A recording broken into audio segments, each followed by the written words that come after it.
Hello, makers of Minnesota friends and fans. We have a whiskey dinner coming up featuring Keeper's Heart whiskey made right here in Minneapolis at the O'Shaughnessy Distilling Company. Started by cousins and lifelong friends Patrick and Michael O'Shaughnessy, they both had a vision to make whiskeys worthy of their rich Irish American heritage. Helmed by world-renowned master distiller Brian Nation, they set about building a state-of-the-art distillery in Minneapolis to produce world-class whiskeys and serve as a source of pride for their Irish community. At their distillery, the magic of whiskey making begins with 3 triple copper pots, where they make American whiskey in the traditional Irish triple distillation style. Their flagship offering, Keeper's Heart Irish American Whiskey, is the first whiskey to blend the very best of Irish and American distilling traditions to deliver a truly unique and remarkable taste experience. At this dinner, you'll taste each of the components that make up Keeper's Heart Irish Whiskey, paired with food courses prepared by Nick O'Leary, the Lexington's heralded chef. Like Makers of Minnesota's dinners in the past, I'll be hosting, but we'll be joined by O'Shaughnessy Distillery's master distiller, Brian Nation, who will walk us through each course and help us appreciate this American Irish whiskey made right here in Minnesota. So join us February 15th at the Lexington for a post-Valentine's Day celebration with Keeper's Heart American Whiskey. We'll be the exclusive diners in the restaurant for the evening, and you'll mingle with me and toast your fellow whiskey lovers. We'll have a limited number of tickets for this special night, and when they're gone, they're gone. So go to thelexmn.com and sign up via Eventbrite for their Makers of Minnesota Keeper's Heart Whiskey Dinner and Tasting on February 15th. Again, get your tickets now at thelexmn.com.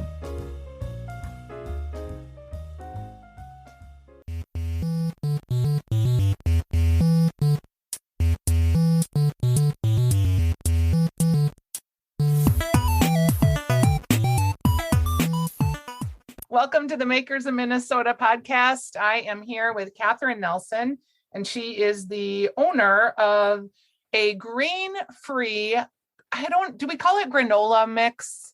Yeah, just for the name association, the word association for granola. It's in the granola section of the grocery store. It's cocoa, beet, and nut. And Catherine, I have so many things to talk with you about. First of all, I think I met you maybe 5 years ago or so, right when you were getting started. And I remember thinking, well, that's kind of unusual to have like a grain-free type granola, because if it's grain-free, then what's in it? But then I tasted yours, and I think the first one I tasted was a blueberry lemon.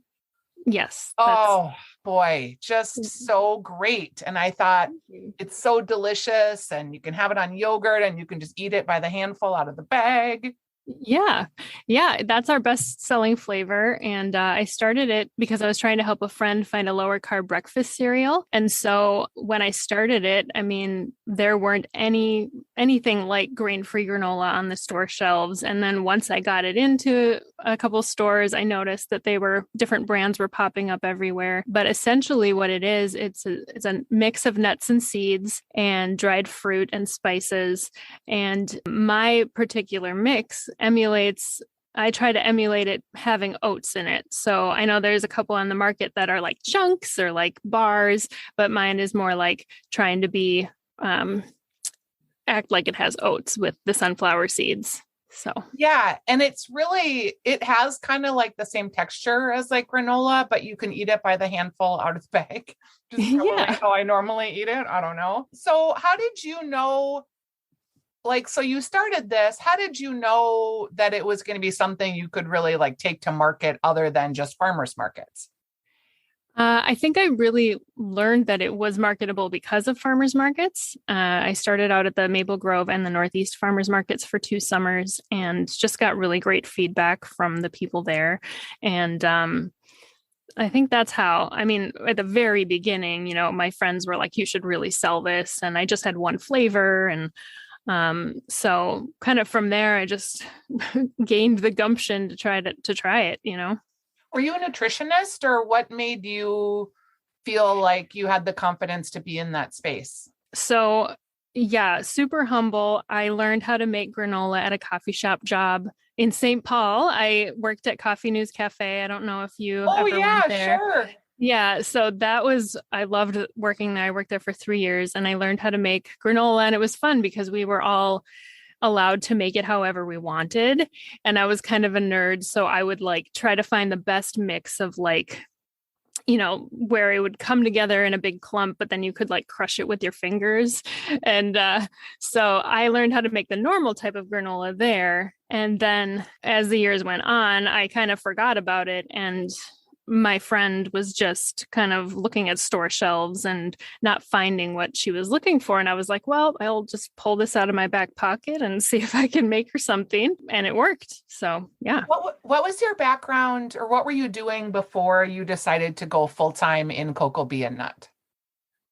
So I was a communication studies major, electronic music production minor from St. Thomas. And then after college, I started out in the service industry and started traveling.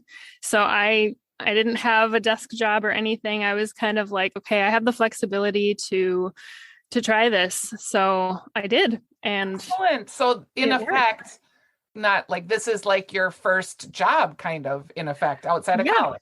Yep, pretty much. Learning all along the way. If you were to look back, is there like a point where something stands out where you were like, oh, if I would have done this, then this would have happened, or I would have been able to move faster or be more nimble? Can you think of like anywhere along the way where you were at a crossroads? And I think, well, I always think about the fact that I'm just a one person show with this business. So I've had people help me along the way. But if I could have maybe found somebody who was, just as enthusiastic as me about moving forward with the business, I feel like we could have really gotten a lot more word out there about the business. So I think it's just grown very organically with the demos that we do in stores. And, my parents are a huge help to me. My dad's like my biggest promoter, my sales promoter at store demos. So would you still take on a collaboration like that if it came your way? I would be open to it. I feel like, after all these years, it's been almost 6 years, you really see where you shine and where you don't. And so somebody who would be able to fill in all those little holes for me, I would love that. Yeah. Yeah. What kind of holes do you see yourself having? Definitely sales and just kind of getting the name out there, and social media help, doing stuff behind the scenes with tech, like all the search engine optimizations. Yeah. And yep. Yeah, I did a whole thing this year with a product launch on Amazon where I did a multi-pack, and the market for granola on Amazon is so saturated that it was such a challenge. It was just, kind of putting all the effort into it and realizing that, there are so many other granolas out there. So it's funny when you look at marketing your company or your brand or your product, there's a lot of great products out there. But sometimes, if people can't find you or they don't think of you as the first one in the category, it's been really, really challenging for some of these local brands to compete at that level. And yeah, you can get on Amazon. It takes a lot of work, but you can get there. Yeah, and money. And just because you're there doesn't necessarily mean that it's going to sell, right? Correct. Yeah. So it's challenging. Yeah. I think I've noticed this last year that a lot of the makers that I know that have been around for a while, it seems like they're doing more markets and they're really marketing more locally. And I feel like I've tried to do that, but I think in my mind, I thought, okay, well, I'll start at markets and then I'll just like go from there and leave markets, and actually maybe it would be smarter because people do love buying local to just kind of go back to I do think that has shifted because when I produced the Stone Arch Festival and also Art and Bayfront Park up in Duluth. And when I started in 2017 was my first market that I did at Stone Arch. And that was sort of the trajectory was I would find these brands and then they would sort of age out after like 2 years and be like, oh, I don't really do markets anymore. So it felt like it was this evolutionary process. Now, Mhm. because the marketing challenge is hard, because people aren't going out as much and leaving their homes, but then they're all of a sudden all this enthusiasm and excitement about events again and buying local. And it sort of got a little waylaid with Omnicrom, right? But Yep. there is all of a sudden this idea of, wait, I can still get face to face with my customers. This isn't necessarily the step up isn't necessarily national. The step up might be just doing what I'm doing, but more of it and hiring more people. And Yep. so I am seeing that. And I think that's just due to the coronavirus pandemic and people having Mhm. a hard time getting the word out about their products.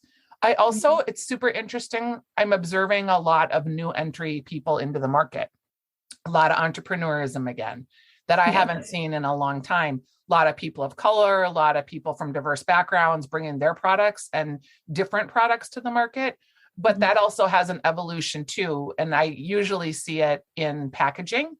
So people start out in a certain type of packaging, and then as they Yep. evolve, that packaging usually changes. And your packaging changed too, I notice. It's really nice.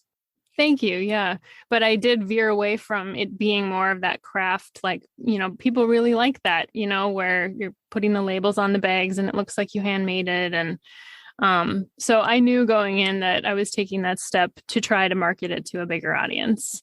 Yeah, For because sure. there's just some packaging that doesn't work well in an Amazon situation. Or Yes. um are there, when you go out and about, are there other brands that you've seen or people that you like to work with, or that when you end up at a booth next to them, you're like, yes?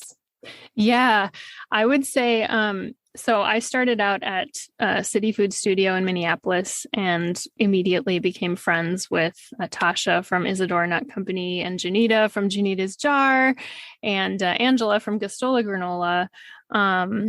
And so, I mean, we've kept in touch throughout the years. And I just visited Janita at her Dayton's show, and she's doing really well. And then last year I was part of the Minnesota Hero Snack Pack, and there was like 15 vendors, so I got to know people that way too. And Thumbs Cookies kind of managed all of that. And yeah, we have a really great community in Minnesota. Absolutely. And Mhm. I hope you don't get waylaid by me asking you this next question, but I've noticed, because I follow you on LinkedIn and Facebook, that you've taken a step into the world of voiceover and voice production.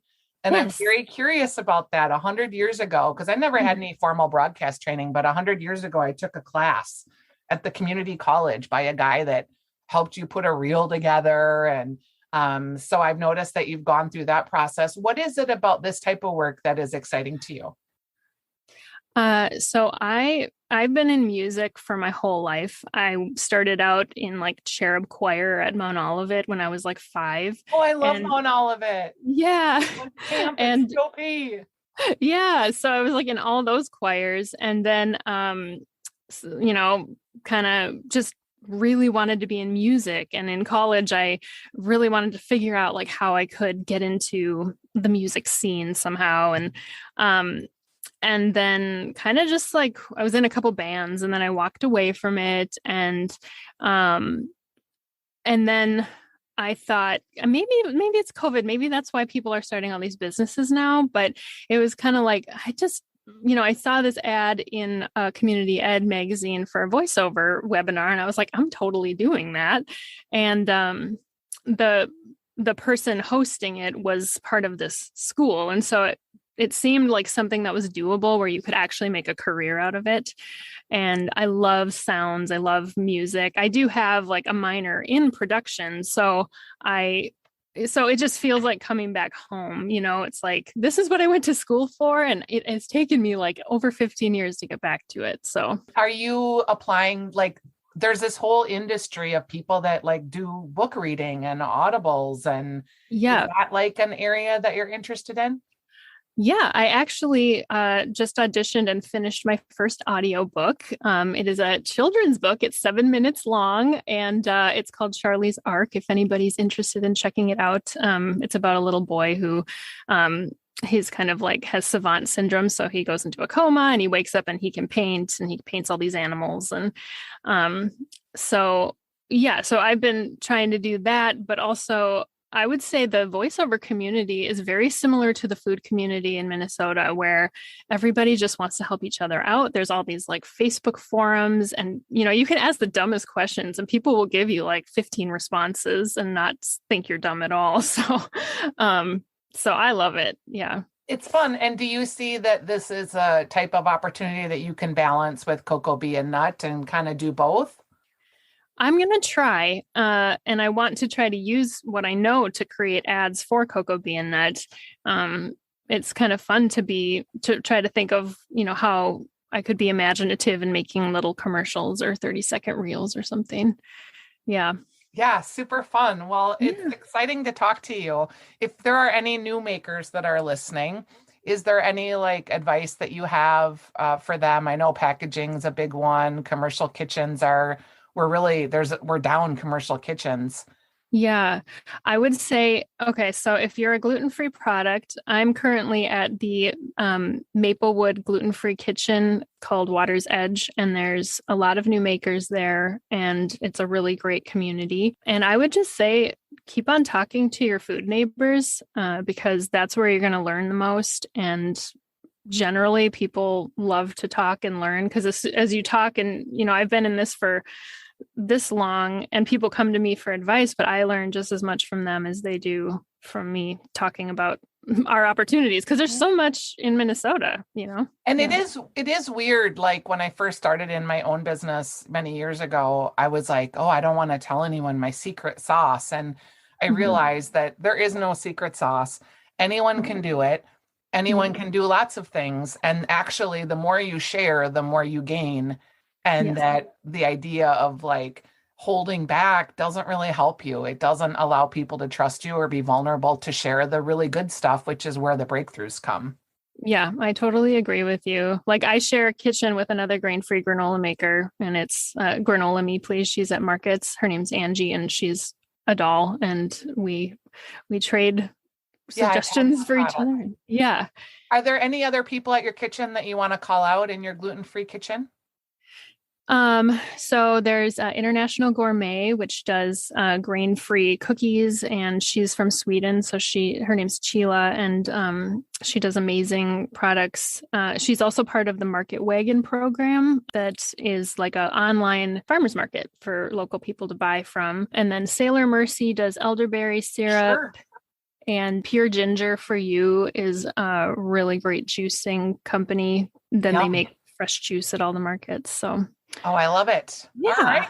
Well, it's been great to talk to you. I will be releasing this podcast in the January timeframe when a lot of people are thinking about nutrition and health and eating better. So I figured you'd be a great person to kick us off. Thank you so much. This was so great. Catherine. It's good to talk to you. Good to talk to you, Stephanie. Okay, Thanks so much. We'll talk to you soon. Bye-bye. Yep. Bye-bye.